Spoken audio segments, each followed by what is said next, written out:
The Legend feature inside of the RadScout application allows the user to view data in real time and analyze previously collected data.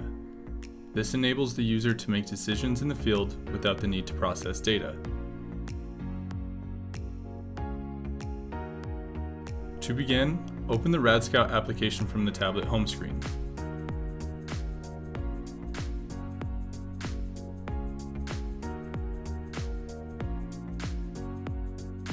The legend you create will apply to the current survey you are collecting and any previous surveys displayed as background layers.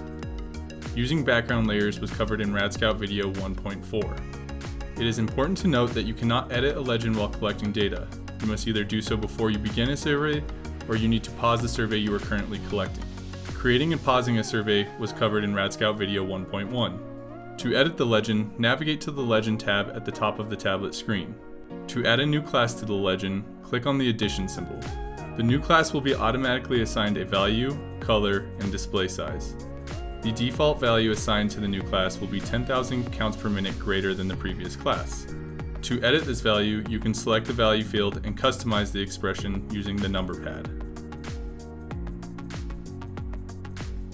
The initial class cannot be edited. Its class range begins at 0 counts per minute and ends at 1 count per minute less than the value of the next assigned class. In this example, the first class range would start at 0 counts per minute and end at 7,999 counts per minute. So all the values that fall within this range would be displayed in black.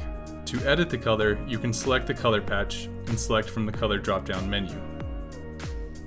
To edit the display size, you can select the arrow next to the font size, then select from the drop-down menu. You can delete a class by selecting the delete icon to the right of the class value.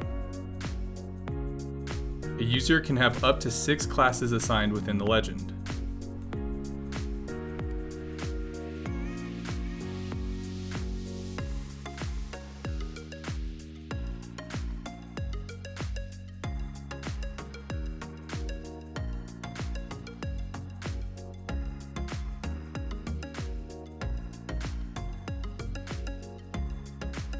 Once you are satisfied with the legend settings, select Update. The legend settings will apply to the current data you are collecting and the previous survey files that are displayed as background layers. Please check out our other RadScout instructional videos on the ERG webpage. Any feedback or suggestions for additional RadScout videos is appreciated and can be sent to radscout@ergoffice.com.